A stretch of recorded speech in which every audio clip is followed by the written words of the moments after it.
Assalamualaikum warahmatullahi wabarakatuh. Semangat pagi kelas 5 yang berbahagia. Semoga senantiasa sehat dan semangat ya. Jumpa lagi bersama Bu Nita dan Kak Nisa. Hari ini kita belajar tema 3 makanan sehat. Subtema 3 pentingnya menjaga asupan makanan sehat. Pembelajaran 5 dan 6. Yang akan kita pelajari hari ini yaitu mengetahui penyakit dan penyebab penyakit pada organ pencernaan, mengetahui manfaat keragaman dalam kelompok, membuat dan memperagakan iklan, dan mengenal batik. Sebelum belajar, mari kita berdoa terlebih dahulu. Berdoa dimulai. Berdoa selesai. Nah, mari kita siapkan alat tulis kita. Semangat belajar, let's go! Anak-anak, coba amati apa yang terjadi pada anak berikut. Dia merasa kesakitan. Apa kalian juga pernah merasakan perut kalian tidak enak dan terasa sakit? Pasti pernah ya. Lalu apa ya penyebab penyakit pada organ pencernaan kita? Mari kita belajar penyebab penyakit pada organ pencernaan. Penyebab penyakit pada organ pencernaan itu ada 3. Yang pertama karena bakteri. Nah, bakteri ini biasanya karena kita kurang menjaga kebersihan makanan dan lingkungan. Nah, itu bisa menyebabkan diare. Kemudian virus. Seperti pada virus COVID-19, salah satu gejala yang akan kita rasakan yaitu kita merasa sakit perut atau diare. Itu adalah penyebab penyakit pada organ pencernaan. Selanjutnya, karena kekurangan serat dan vitamin. Kekurangan serat dan vitamin itu karena kita kurang makan sayur dan buah-buahan. Karena sayur dan buah-buahan itu banyak mengandung serat dan vitamin. Lalu, apa penyakit yang menyerang organ pencernaan? Apa ya? Ini dia yang menyerang lambung. Penyakit yang menyerang lambung. Penyakit yang menyerang lambung, salah satunya penyakit MAH disebabkan karena kebiasaan telat makan. Ulkus adalah penyakit karena luka pada lambung dan kolik karena kurang bisa sendawa. Selanjutnya, penyakit yang menyerang usus halus dan usus besar, yaitu diare karena kita kurang menjaga kebersihan makanan. Diare karena frekuensi BAB terlalu sering terus-menerus. Nah, biasanya tubuh manusia itu akan mengalami dehidrasi karena kekurangan cairan. Saat diare kita harus sering banyak minum, terutama minum oralit supaya cairan dalam tubuh itu tergantikan. Selanjutnya, penyakit sembelit itu biasanya karena kurang makanan berserat dan kurang minum. Kebiasaan sering menahan BAB itu bisa menyebabkan sembelit. Nah, itu anak-anak penyakit yang menyerang lambung dan usus halus serta usus besar. Itulah penyakit yang menyerang organ pencernaan manusia. Nah, dalam tubuh manusia itu ada organ pencernaan, organ pernafasan, sistem saraf, dan sistem peredaran darah, serta organ-organ yang lainnya. Semuanya itu saling bekerja sama agar fungsi dalam tubuh itu bekerja dengan baik. Itulah contoh kerjasama. Nah, berbicara tentang kerjasama, hari ini kita akan menyimak kegiatan kerjasama yang dilakukan Edo dan teman-temannya. Kita bisa bekerja sama dengan baik dalam keragaman. Apa sih manfaat keragaman dalam kelompok? Kita dapat saling bertukar pendapat. Kita jadi belajar bertoleransi. Kita jadi bisa menyelesaikan masalah secara bersama-sama. Sebelumnya, kita sudah membuat naskah tentang keberagaman sebagai modal pembangunan bangsa. Nah, berikut langkah-langkah pembuatan iklan pada media elektronik. Langkah-langkah pembuatan iklan pada media elektronik yaitu yang pertama memeriksa kembali naskah iklan yang telah dibuat. Yang kedua, menyiapkan perlengkapan pendukung iklan. Ketiga, menyiapkan para pemeran atau tokoh. Keempat, berlatih sesuai naskah yang telah dibuat. Itulah tadi 4 langkah pembuatan iklan. Nah, kita simak kegiatan diskusi Edo dan teman-temannya. Lalu, apa saja yang harus kita perhatikan untuk memeragakan iklan kita? Tentunya sampaikan dengan percaya diri dan suara yang lantang. Seperti artis dan aktor yang pada iklan itu biasanya mereka sangat percaya diri, suaranya terdengar dengan jelas. Kita perlu pastikan perlengkapan pendukung sudah siap, seperti kamera, mikrofon, dan sebagainya.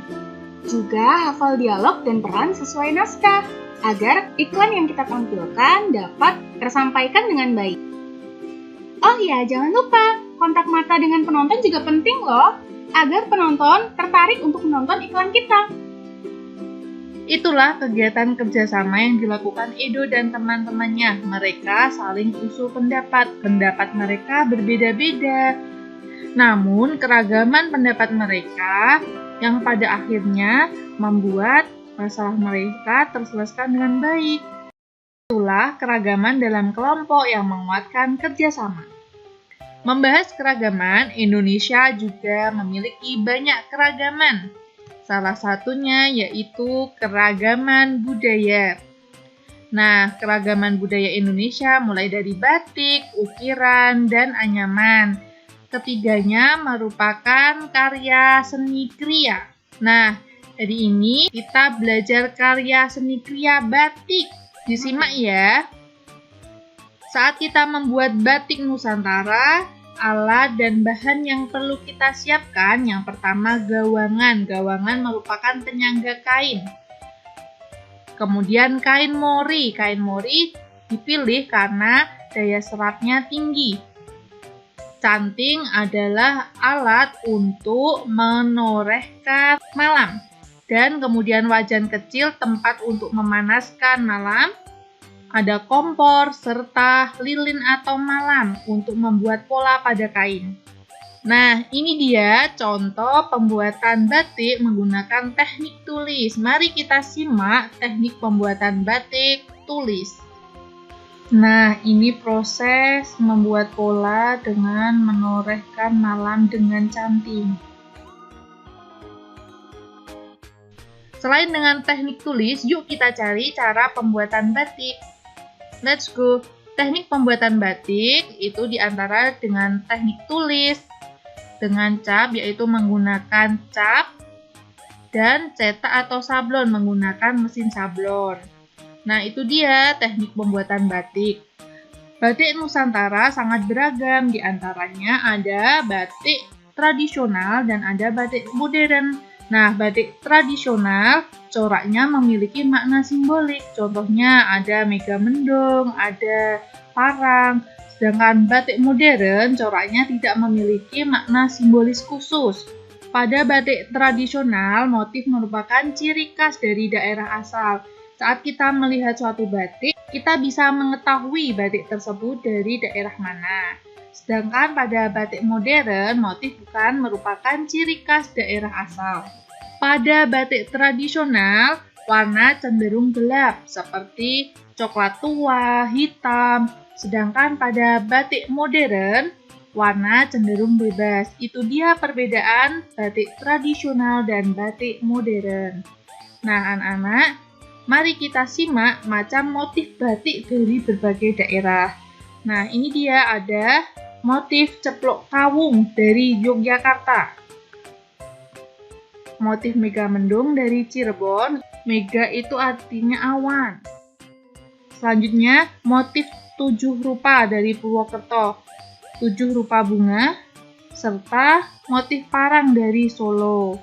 Ada motif burung cendrawasih dari Papua, motif ondel-ondel dari Jakarta. Nah, itu ada gambar ondel-ondel. Serta motif singa barong dari Bali, dan motif saho dari Kalimantan Timur. Luar biasa, ternyata Indonesia kaya akan batik ya. Batiknya sangat beraneka ragam. Nah, itu sedikit yang disebutkan, masih banyak lagi batik dan budaya Indonesia yang belum disebutkan di pembelajaran hari ini. Hore, senang sekali hari ini kita belajar banyak hal ya. Belajar tentang macam penyakit pencernaan dan penyebabnya, pentingnya keragaman dalam kerjasama kelompok, membuat iklan dan memperagakannya, serta belajar mengenal kekayaan batik Nusantara. Itu dia materi hari ini. Sebelum mengakhiri pembelajaran, agar makin sempurna, yuk saatnya kuis. Nah, Bu Ari dan Bu Tina merupakan pembuat batik tulis. Bu Ari bisa membuat satu batik tulis dalam 68 hari, sedangkan Bu Tina dapat membuat satu batik tulis dalam 80 hari. Setelah 1 bulan membuat batik tulis, suatu hari Bu Ari sakit dan harus isolasi mandiri selama 2 minggu karena terkena COVID-19. Nah, siapa yang akhirnya menyelesaikan batik lebih cepat? Berapa selisih hari antara Bu Ari dan Bu Tina dalam menyelesaikan batik tulis setelah Bu Ari sakit? Setelah tahu jawabannya, tolong tulis di kolom komentar jawaban kalian. Selamat mencoba. Cukup sekian pembelajaran hari ini. Ada pantun dari Bu Nita. Burung irian, burung cenderawasih. Cukup sekian. Terima kasih. Sampai jumpa pada video pembelajaran selanjutnya. Semangat, jaga kesehatan.